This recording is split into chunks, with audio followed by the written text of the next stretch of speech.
Well, hello, welcome back to another video. Today I'm just going to run you through the bike that I use for the Hellenic Mountain Race.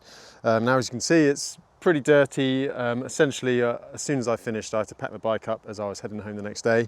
So I've not touched it since, so I thought it'd be quite interesting just to run through the bike spec and then just pull out all the stuff that's in my bags and show you what I used and what worked and some things that maybe didn't. So if you've watched my channel quite a lot, you'll be familiar with this bike by now. So this is my Mason Macro. I actually rode it on the Hellenic Mountain Race last year and on Silk Road and the Alps Divide, so it's well proven. And yeah, basically I've changed my setup a little bit from last year. If you go back and watch the video from last year, you'll see I went like as ultralight as I could. But I think I learned I was probably compromising in certain areas, so I've changed the spec and the layout accordingly. So yeah, the Mason Macro is Mason's alloy mountain bike. I'm running the 110mm SID fork in this one. So yeah, nice and light, but enough kind of just to take off the bigger hits on the downhills. I'm still running these Hunt proven XC UD wheels. So these are the ones with the carbon spokes, the UD carbon spokes. So I have to say, I've been running these for a year or so. I first put them on last year for the Hellenic Mountain Race, just to save as much weight as I could, because the Hellenic Mountain Race is just an absolute climb fest. There's basically no flat. It's like 29,000 meters of climbing over 900k, which is quite a lot. Probably one of the most climb heavy races out there. So yeah, I was basically looking to get the lightest wheel set I could. I did have a bit of a question mark in my head last year about running carbon spokes in an Ultra, but I've run these in 2 Hellenics now, in Alps Divide and a load of other riding, and they've not missed a beat. No problems whatsoever. In actual fact, a few other riders have started using them that are supported by Hunt. So Justinas Levejka, he's now been running them. He's just done a Highland Trail 550 on them in horrendous weather, as well as the Tour du Waipounamu in New Zealand, plus a load of touring, fully loaded, and they've just, like, I've seen no problems with them. So yeah, definitely would rate them. Even though they are like a 1200 gram XC wheel set, I think they're plenty tough enough for this kind of thing. So yeah, Hunt proven XC UD wheels, tyres. I'm running Schwalbe a bit this year, so I ended up going for the Ralph on the back and the Racing Ray on the front. Now these are kind of the XC tyre. I could have ridden something a bit more lower profile, but in the end I decided to go for these because there are some quite kind of single track heavy descents at times. It can be muddy at times in the Hellenic. A lot of the weather kind of sits kind of in the Pindus Mountains. If you've seen my race video, you'll see there's some heavy showers and stuff, quite a bit of mud. So I went for that. They were pretty good, no complaints really, no punctures. I also rode them I sort of tested them out on my Peak District bikepacking trip just before I left. So yeah, they're holding up pretty well, no problems. And I think Schwalbe are probably the easiest tyres I've ever used to set up tubeless. I've used them for a long time, sort of on and off, and they always just go up first time. So yeah, definitely rate the Schwalbe stuff. And then I'm running the Swiss stop rotors as well, Swiss stop rotors and pads. Again, I think they're just a little bit thicker than the stock Shimano ones, and I really rate the pads. I was running the silver sintered pads, and yeah, didn't have to touch them. I think I'm about half worn front and back. Hellenic is notoriously heavy on brake pads. There's a lot of descending, and as I said, it can be a bit muddy at times. But yeah, no problems. I did have spare pads with me, but I was fairly confident I wouldn't need to use them. The group set, it's the same one that's been on there. This group set's so old now. It's done. I've got SLX brakes. They're probably about 3-4 years old. The group set, the chain set, again, similar age. Put a new chain and cassette on for the race, obviously, and chain ring. And yeah, just works, doesn't it, Shimano? That's why I like it.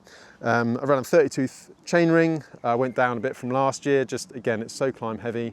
You feel like you lose a little bit on the early stages when you're fresh, but to be honest, by the end, you're very happy to have that little tiny gear just to spin. And I think it probably saves your legs in the long term.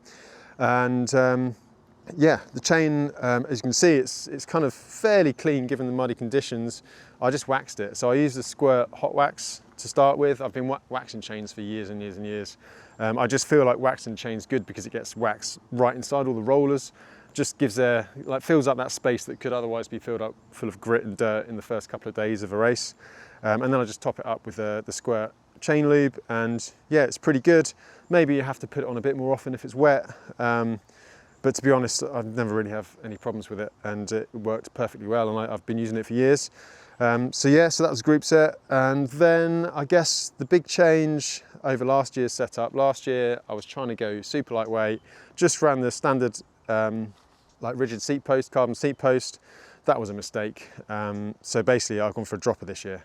Again, there are some sort of steeper technical single track sections, and I just figured that I'd gain more time having a slightly heavier seat post that I could drop down. So this is the Reverb, the RockShox Reverb Axis. I went for this just for ease of fitting, to be honest. So it's wireless, just the trigger button on the side here that you press and it pings up. It has got the battery on there, so it is electronic, but I was confident that it would last for the duration of the race, which it did. So as I said, the reason I went for this is just because it's a bit of a pain to do the internal routing for the dropper, and it gives me the option to swap it out. Like, I'll most likely run a redshift for most races, but I think redshifts are really good when it's kind of like flatter or more undulating and you sat on the saddle more. But when you're climbing, it doesn't make a difference. But it meant I could just relax more on the descents. Even some of the fire roads, I just drop the seat post just to rest my legs and my arms. So yeah, I thought that was a good, like an improvement over the last year's setup. And also it's always a bit of a juggle on the handlebars.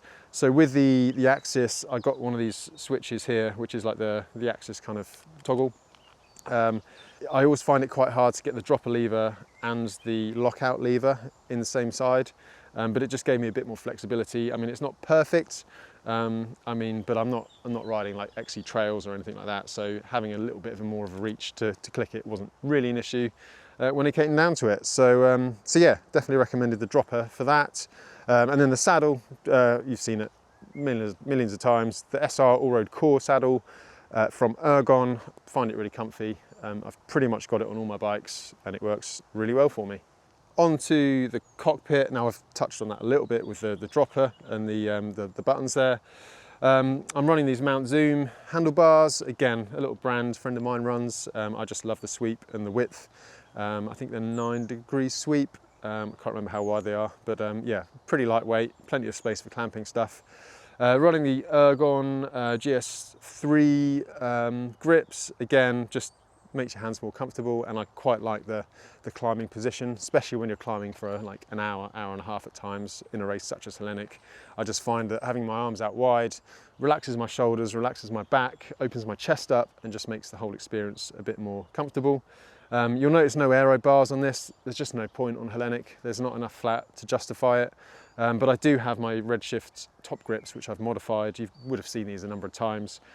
Basically just taped and stuck them on the inside there, and that gives me a bit more of an aero position when it is flatter, but also just another hand position, so I can move around a bit. And yeah, it works really well. I've done it for a couple of years now, and yeah, definitely rate doing that, and just giving yourself some options. Elsewhere on the handlebars, well, you may have known by now, if you've been following my recent setups, I've been going around in circles with GPSs. I've always been a fan of the Wahoo stuff, but I had been trying the Chorus. I had my frustrations with the Chorus just in terms of functionality, but the battery life was unbeatable. But in the end, I've decided to go back to Wahoo. So I brought a new Wahoo. I decided to buy the Wahoo Roam 3. So it's got a slightly bigger battery life than my old Roam. Obviously, it's not, you know, almost infinite like the Chorus. But I just found the Chorus frustrating to use. The menus and the touchscreen was annoying, and the map wasn't quite as good, and it was slow. It was just slow, and I kept missing turns. Gone back to the Wahoo, and yeah, it works great. It really works great. I had no battery issues. It's 24 hours battery anyway, which is pretty good, especially in a race like Hellenic, where, you know, it's going to be 4 days or so, so only really a couple of charges, and I did top it up once at a checkpoint. So yeah, no battery issues or worries whatsoever. No missed turns. So yeah, I think I'm back on Wahoo for now. And then you'll see the lighting. This is my rather old battered Exposure Max D. Again, I didn't run dynamo for this race. A, there's more drag on the climbs. B, it's like 3-4 nights out. So on the exposures, you can run them on the low setting and you get 36 hours. So basically I run them on low setting and then put it onto medium for the descents or more technical areas, or when I need a bit more light. and I finished, see what's batteries on here. There's still, in low, there's still another 6 hours battery life. So I could pretty much have gone through another night just about as well. So yeah, for 4 or 5 nights, I think this is more than adequate. And yeah, nice little package sits on there. They have updated them. Maybe I'll try and get hold of one of the new ones with the USB-C charging. So you could probably use it for a week, Ultra, much easier because you can just charge up nice and easy. So as for the luggage, well, as you can see, I'm still running the tailfin stuff. This frame bag was a custom one I had made quite a while back, and well, it's done loads of ultras. So it's kind of like a wedge frame bag. I'll pull out everything in a second, but essentially layers in the top, spares in the bottom. Then I can fit a bottle just down here, and I'm using the top tube bottle adapter for this second bottle. That's available as production now. Last year I had a prototype. And then the big flip top tube bag on there, so that works pretty well. As for the rear pack, this was a bit of a change over last year. So last year I had one of the prototype saddlebag ones, but I've decided just to go for the speed pack. A little bit heavier, but it just gives me a bit more flexibility, a bit more storage on top, so I can put the tracker in and basically food. And also it gives enough space for the dropper to go down without interfering, and it's solid and it doesn't swing around, all those benefits of a tailfin pack. So yeah, I really rate the speed pack. I use it quite a lot now. And I also just mounted the light on the back, so you can see I've tucked it away basically during the day, and then I can just sort of swizzle it out at night. This is just an exposure, I think it's a boost R, just their light. So yeah, worked pretty well, and yeah, really pleased with the bike setup, and it was good for this race, and this is kind of the basis for many of my bike setups, as you probably know by this point. So yeah, a bit of continual evolution, little things here and there, but nothing really changes too much on the whole. So yeah, so that's the bike and the bags, and now I'll start pulling stuff out from inside and show you the gear I was using. So on the topic of the speed pack, I'll just I'll show you what's in there. So as I said, in the top here, this was kind of, this is quite good for either rubbish or food. I've still got a bit in there. Got some Yummy Gummy Mini Bear Mix, stocked up quite a lot. I've ran out of food last year, so I was quite keen not to run out, so I pretty much always had something in here. I also started with a load of drink mixes. So this is the Torque stuff, obviously you see the Torque bottles there. Yeah, this is their new kind of 1-to-1 mix, so 40 grams of carbs. I think I started with sort of 6 or 8 of those. I've only got one left. They were always quite useful. Quite often, if I filled up and I knew I was going to climb for an hour, I just put one in there and drink that over the duration of the climb, just to make sure I'm getting the nutrition in and supplement food. Obviously you need energy in the tank to keep going, so that's quite an important factor.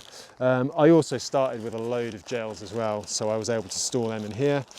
And I've got some more sweets. I've got some, these are Haribo Happy Cola Fizzes. So yeah, I guess I'll be eating those for the next week. And then a load of rubbish. Looks like I was eating a Twix at some point. So yeah, that's quite convenient just to sort of shove stuff in there. So yeah, nice and quick, easy to use as you can see, and very secure as well. I also have the tracker in there. That kind of sits nicely on the side, so it's out the way. You don't have to worry about it. And yeah, it gets pretty good vision on satellite, so you get pretty good tracking. In the back here, this is primarily sleeping gear. So I did take sleeping gear. I think some people probably went super lightweight. I'm just kind of over that phase of life of super lightweight sleeping gear, because essentially it means at some point you're going to get cold, and I don't need that. So I've got this is my kind of lightweight sleeping setup, and a few other layers. So I did actually have this just been shoved in there. This was my Albion. This is the active gilet.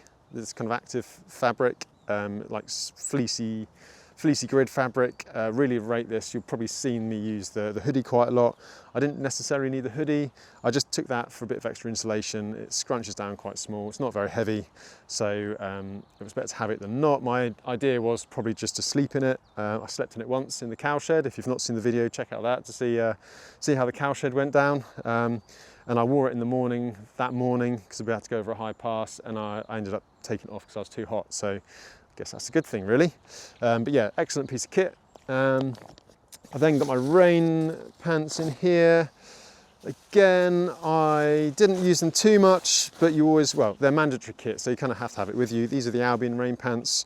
Again, I think I used them in the cowshed to keep warm because we got stuck stuck in a cowshed when a storm came in, ended up sleeping in there. This was just good to have a bit of extra insulation. So yeah, these were a warm layer for my legs if needed, because there was times when we were going quite high. And then, yeah, kind of, obviously if it rained, it would stop me getting wet. Then I had my sleeping bag. So this, you would have seen this before. This is my Sea to Summit Spark. This is the Spark 7, I think it is. I've got these really good compression sacks from Sea to Summit as well. This is the ultralight compression sack, 5 litres. They're actually kind of waterproof or semi-waterproof.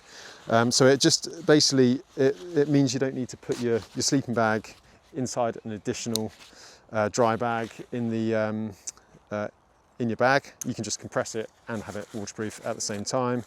I mean, I've not touched this since I finished. It's probably quite disgusting.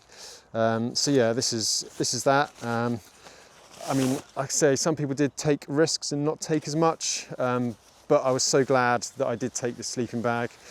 So there we go, yeah, the Spark 7. So it's down, it's pretty lightweight, and it's pretty good for a summer race. Obviously, in the middle of winter, you want something a bit more. I do have the warmer versions as well, but that was good. On the night that we ended up staying in the cowshed, 2 of us had sleeping bags, 1 of us didn't. And yeah, I think the guy who didn't have a sleeping bag definitely regretted that longer term. And incidentally, out of the 3 of us, the 2 of us who had sleeping bags finished higher up the rankings, and I don't think it's necessarily a coincidence. I just think looking after yourself in these races does pay off long term, even if it means carrying an extra kilo of gear. Although the temptation is for a lot of people to go as lightweight as possible, I don't think it always pays off.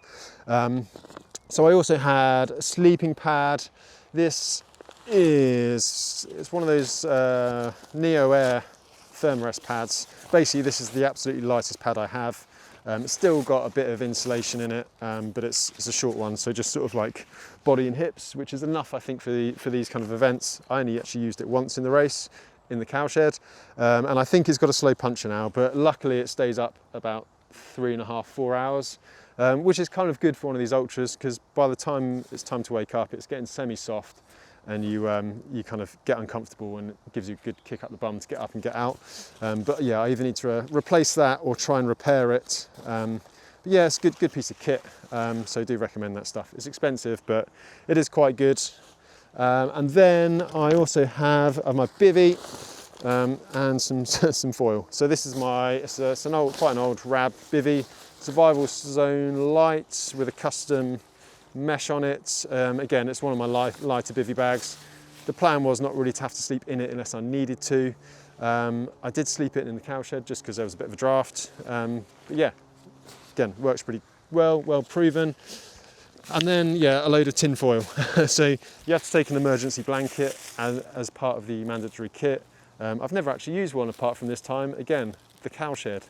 Basically, the floor was absolutely covered in cow shit, so it was an emergency, so we had to cover the floor up and the poo up so we could sleep without getting covered in poo, and it worked. So yeah, always bring a safety blanket. And then I just had a spare inner tube just tucked in there as well. So I've got 2, but I just tucked one of them in kind of the point of the bag here. It's kind of sometimes can be dead space, so filling it with something like that, which you're not necessarily going to need unless it's an emergency, is a good thing to do. Right, just onto the top tube bag. Now, this is stuff that I like to use kind of fairly regularly, and I don't want to be like digging around for. So my camera, been taking loads of photos, been doing my little zine. I'll put the link up if you've not seen that. So yeah, used another couple of rolls of film. I've got loads of cool photos coming from basically the last 3 months. Now I've got them, sent them off to be developed, so keep an eye out for those. So there'll be a few from Hellenic. Then I've got a multi-tool, just a old Lazime one, I think. Exposure joystick, helmet light. You need 2 lights in these races in the mandatory gear, and having a helmet light is very useful. Good for corners and single track, or just sorting stuff out on the bike or setting up campsites, and there's a mount on the helmet. And then I've got some dyno plugs, that kind of thing, a little cue sheet I made.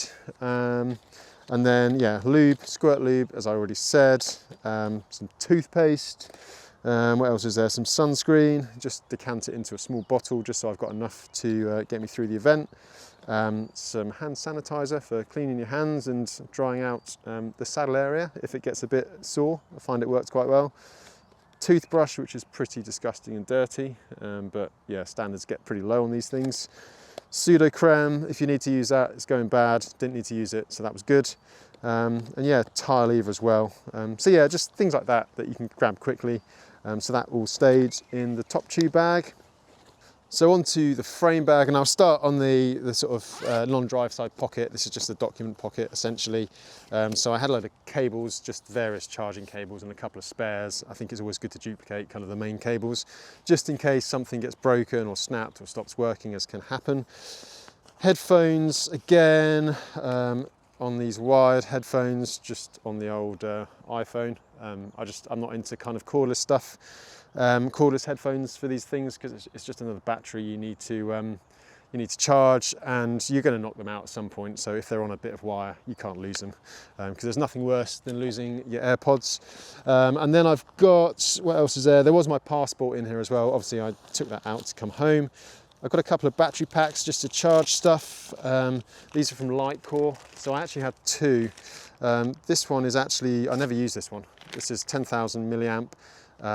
Didn't touch it, I didn't need to touch it at all, so that was quite good. And then I had a 5,000 milliamp hour lightweight one. I think I used this just to top up my GPS maybe once, and I did manage to charge the GPS at a checkpoint as well, maybe a couple of times at checkpoints just to top it up. So yeah, I was never stressed on battery at all. I think I might have charged my phone a little bit, maybe not, I can't remember. I didn't use my phone very much, as you probably know by the video where I missed the memo about the shortening of the course. But there we go, these things happen. And then I've got some toilet paper, I did use that, sometimes you need to go. Got a load of zip ties, and then I've got a little sort of first aid kit, just various things, and some bandages, plasters. I got some antihistamine after my little trip to Morocco where I got stung by a bee and my face blew up, so I need to carry that now. Iodine, swabs, wipes, emergency antibiotics for stomach sickness, stuff like that. So that all just sits in there. Again, I don't need to use it that often, so that just tucked away there. And onto the main pocket. Now this was layers, as I said. So generally, my general thing was sleeping stuff there, layers in here, and stuff you want to get to quite quickly. So God knows what state this is. I don't have everything with me because I had the jersey and shorts as well. I did have arm warmers and knee warmers. I think they were just POC ones. They ended up in the wash, but they would have been put in here when I wasn't wearing them. First out, I guess first out means it was the last thing in, and probably reflective of the stuff I used the most. Bit of minging, not been washed yet, but this is the Albion Ultralight Insulated Jacket, the latest version. It's really good, really good. It's such a good bit of kit, and this latest version is significantly better. Well, subtly but significantly better, I'd say. So it's got a slightly higher collar. I get a cold neck, so it's nice just to be able to tuck into it. And the insulation, like, it's not a massive amount of insulation, but the new stuff has got a bit more puff to it as well. So I feel like it is a bit warmer. Obviously, I've been rolling around in the dirt in this, so it's not looking its best. But yeah, really good piece of kit. It's just around 100 grams, depending on your size. You know, you could put it in your rear pocket, you could put it in your bib short pocket, and it just takes up hardly any space in the frame bag. So yeah, definitely really rate that piece of kit. So yeah, I've been using Albion for a while, and that's been a staple. What else have we got? Oh, I've got my folding backpack. There was a point when I just had a bit of food in there. I got caught out last year on the race with food, so I didn't want to make that mistake again. So I think at some point I had some cheese and some wraps and maybe a few other bits and pieces in there just on my back. It was a bit of a mess by the time I came to make cheese sandwiches, but that stayed in there. My gilet, big fan of gilets. This is my Albion Pertex gilet. That was on and off quite a lot. Basically, the rule of thumb was I'd be in my jersey and shorts. First thing to put on would be gilet, just to keep the wind off. If I was still getting colder, I'd put arm warmers on. And then after that, it will be the insulated jersey, insulated jacket. So yeah, these layers were on and off all the time. I could do it while I was riding, stuff them in the frame bag, take them out while I was riding, not have to stop. You just get used to riding no hands and practicing kind of putting jackets on. So yeah, it's definitely worth doing that to save a bit of time in an ultra. What else have I got in here? Oh, I've got some cereal bars, which I forgot I had. No added sugar. That's probably a waste of time buying those, to be honest, but there we go.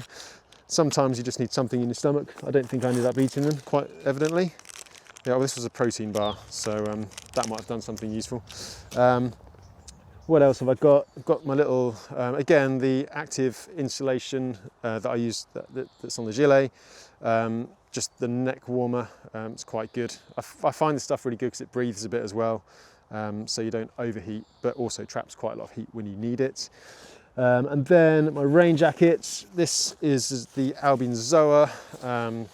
Again, you can see it's covered in mud. Used it a few times, got the hood on there, it's been patched up because I've crashed a few times. Just a really good jacket, folds up, fits in the frame bag. Again, in combination with my ultralight insulated layer or the insulated gilet, you can have a really warm setup. And if you're riding, you really don't need much more than that. Hence me not having a proper down jacket with me on this trip. So yeah, really good kit. So yeah, definitely recommend. What else we've got? Base layer. This is just one of the Albion mesh vests. I try not to wear it all the time because I think during the day I'm quite happy to sweat in my jersey, and then in the evening when it cools down, it's nice to have a bit of a drier, cleaner layer to put on. So that ended up going in there. And then I've got another no added sugar bar, total waste of space, to be honest. Oh, I've got a Torque flapjack. Oh, gutted I missed that. So I took a load of these Torque flapjacks, Explore flapjacks. There's like 35 to 40 grams of carbs in these, and they're quite sort of dense and they taste nice. There's loads of different flavors. So yeah, like I said, I had the drink, I had some of the gels and a ton of these. I eat far too many of these flapjacks, but I do really recommend them. And again, sometimes it's useful just to have something in the frame, bottom of the frame bag, just in case. So yeah, I mean, I had 4 bars and 2 bags of sweets, so I would have been good for a good half a day if it came to it, if I ran out of food. I would have been hungry, mind you, but I could have got through. And what else have I got? Finally, I've got a bandage just in case I need that. I've got a Bounty as well. God, I had loads of good food left over. I'll eat that in a minute. Bounty's always good. Probably been melted a few times. And yeah, oh, my gloves, my rain gloves.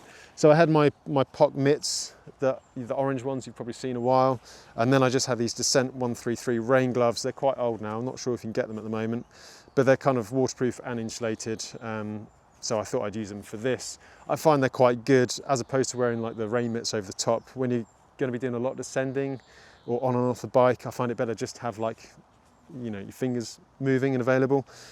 So yeah, these are good for that kind of scenario. I wore them a few times, but not too much. So yeah, pretty good in there. And then just a headband, just to keep my ears warm. I think I used it once and I got too hot, so I took it off. So probably didn't need to take it, but it weighs absolutely nothing really. So no reason not to take it. And yeah, then down in the bottom, just had some tools, pump and some tools and some spares. I won't dig it all out, but it was things like, you know, chain breaker, spare links, pads, floss and thread to patch a tyre if I needed to, tyre boots, everything like that, the usual stuff, spare cable, another spare inner tube. That just stays in the bottom. Obviously it's quite heavy, so it's good to have it lower down in the frame. And yeah, that's about it, I think. So that was my Hellenic Mountain Race setup. That's all the gear and all the bike. So yeah, hopefully that was useful. I've got a few links for various things and discounts, so they'll pop up on the screen or they'll be down below. Also got my ULTRASCAPE caps, so if you want to support my channel and want something for it, then yeah, you can buy these. So yeah, thanks for watching, and I shall see you in the next video.